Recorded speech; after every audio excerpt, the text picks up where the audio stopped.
Hello students, welcome to Nilachal Polytechnic. We are continuing with the derivation of bending equation for the chapter number 5 of strength of material. In previous class, we have already studied that the bending equation first part is that y by r is equal to sigma by E, where y is known as the distance of layer from the neutral axis. Sigma is known as your bending stress produced on the layer. R is the radius of curvature. E is the Young's modulus of the material of the beam. If you are going to find out that sigma value, the sigma value will be as your E by R into Y. So, it is concluded that the stress at any layer at a distance of y from neutral layer, then the stress given by sigma is equal to E by R into Y. If stress is found out, then we can find out the value of bending force. So the bending force will be equal to the bending stress into area. So already you have discussed that during the time of bending moment equation, we have to find out that what is the bending moment produced by the bending force applied upon the small strip. The small strip is at a distance of y. It is having thickness dy. Now we have to find out that force is equal to your y by E by R into y into dA is your force. Now it is at a distance of y. Now the small moment produced by the force is equal to force on the layer into y. So already you have got that E by R into y into dA as force. Now moment is about neutral axis will be force into y. So E by R into y into dA into y. So we have got that small moment dm is equal to E by R into y square into dA. The small moment is find out, then after in order to find out the total moment of the force acting upon the beam, then it is called at the moment of resistance. Means what is the resistance given by the material of the beam and how the bending moment takes place upon the beam. That is your resistance to that of the applied load. So for the equilibrium of the beam has to apply same amount of moment of resistance to that of the moment produced by the load upon it. So moment of resistance total will be obtained by the integration of the small moment by the layer. So that is integration E by R y square into dA. Here E is constant, R is constant. Now we are getting E by R outside, integration of y square into dA. In your moment of inertia and center of gravity chapter in engineering mechanics, there is a method that what is moment of inertia. So moment of inertia is nothing but that is the second moment of force. Second moment of force means what? Moment means dA into y. And second moment means what? This moment is multiplied with again y, that is your y square into dA. So this is known as your moment of inertia, that is I. So we are getting that m is equal to E by R into y. Now m by I is equal to E by R. In first equation we have got that E by R is equal to sigma by y. Second equation we have got that E by R is equal to m by I. Equating both the equation, we are going to find out that the value of bending equation as m by I is equal to sigma b by y is equal to E by R. Hence we prove that m by I is equal to sigma by y is equal to E by R, where M is known as your moment of resistance by the beam, I is known as the moment of inertia of the body about its horizontal axis in mm4th, sigma bending stress in Newton per mm square, y distance of layer from the neutral axis in mm, E Young's modulus of elasticity for the material of the beam in Newton per mm square, R is the radius of curvature for the beam material. So M by I is equal to sigma by Y is equal to E by R. Next equation is that we have to find out that what is the section modulus of a beam. Now the next part is your finding out that what is the moment of resistance offered by the body. We have to see that moment of resistance is nothing but that is the resistance given by the material of the beam to that of the bending moment produced by the load applied upon it. The force on the layer, let us consider the body having cross section. Now converting the body into number of small strip, having a small strip having thickness dy, it is a distance of y. Now area is dA. So the force applied upon the layer is equal to stress into area of layer, sigma into dA. Already you have got that sigma by y is equal to E by R. So sigma is equal to E by R into y into dA. Now moment about the force is equal to force into y. So y E by R into y into dA into y. So y square into dA. So total moment will be equal to your E by R integration y square into dA. So here comes to outside y square into dA. So y square into dA is equal to I. So M by I is equal to E by R. So M is equal to E by R into Y.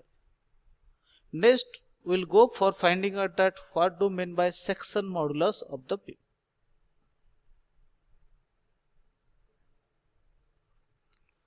We know that in case of section modulus, it is the ratio of moment produced by the force, that is I by Y. It is the ratio of I by Y is known as your moment of inertia.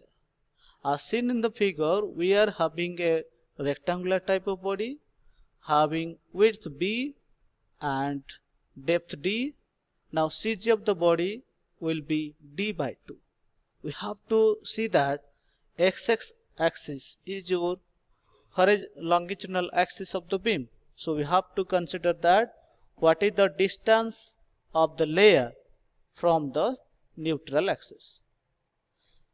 Y is known as, we have to find out Y max. Y max means what is the distance of outermost layer of the beam to that of the neutral axis. So if D is the total depth, now center will be D by 2. The moment of inertia about IXX axis is equal to I is equal to BD by 12. Already you have studied in your mechanics. So Z is nothing but section modulus I by Y. We are getting BD by 12 divided by D by 2. So that is Z is equal to BD square by 6.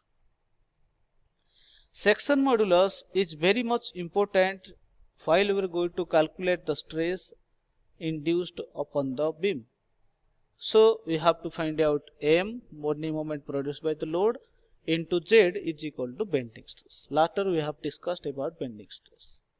Similarly, if there is a hollow type rectangular section during that time, capital D is your outer diameter, small d is your inner diameter of the rectangular section. So now first of all, to find out the moment of inertia, so moment of inertia of outer rectangle BDQ by 12 minus internal section, that is BDQ by 12. So we are getting that find out the y max value. Y max is nothing but what is the distance of the outer layer from the neutral axis. That is, outer diameter is capital D. So outermost layer will be at a distance of d by 2. So y max will be d by 2. So now dividing I by y, we are getting z is equal to 1 by 60 bd cube minus small bd cube. As we are already discussed that section modulus. So what is the formula? What is the definition of section modulus? It is defined as the ratio of moment of inertia of the section about neutral axis to that of the distance of outermost layer from the neutral axis. So that is, it is denoted by symbol z and it is I by y. I is moment of inertia about neutral axis. Z is known as the section modulus. Now y max is equal to distance of outer layer from the neutral axis. We have got that moment is equal to sigma max into z. The moment of resistance offered by the section is the maximum when z is maximum. So according to the section modulus, we have to measure the strength of a section. The strength of section will be obtained by utilizing the section modulus.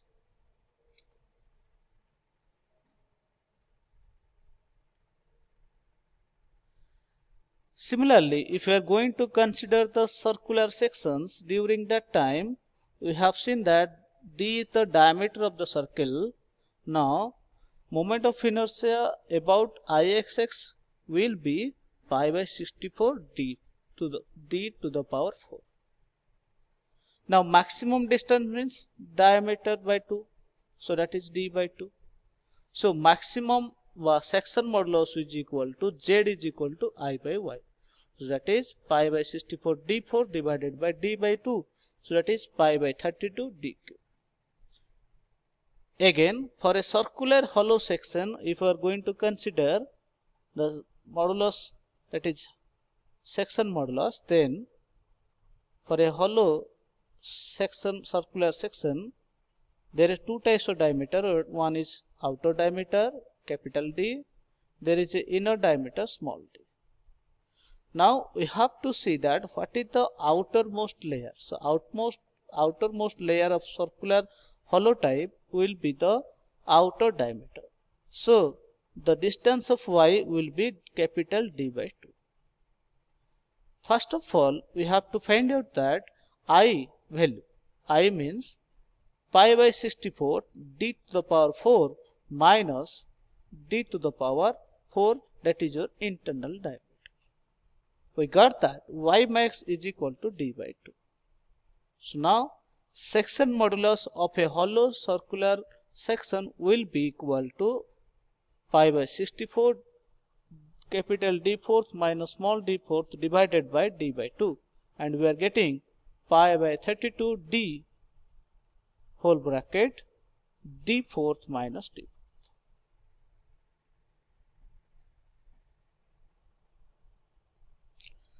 Next term is your bending stress produced in the beam. As we have considered that there is a beam, it is having supported at A point and B point. Now after load is applied, there is a moment takes place. So we have seen that there is a cross section of the body. Now this dotted line showing you that is the cross section of the beam. It is supplied to two couples and that are producing the upward forces, and there will be a bending of the beam takes place as by the green color line, that is also known as a deflected shape. So now we have to find out the value of RA and RB, then after the load. So we have taken the cross section here. Now while there is a bending takes place, during that time there should be a resistance given by the beam, and that resistance is known as your bending stress in the beam. So this bending stress can be obtained by using the formula that, so there are two types of axial stresses. One is compressive stress, another is tensile stress. So the compression stress and tensile stress are not uniform. The sigma x is not uniform throughout the section of the beam. and also it depends upon the bending moment and geometric restrictions.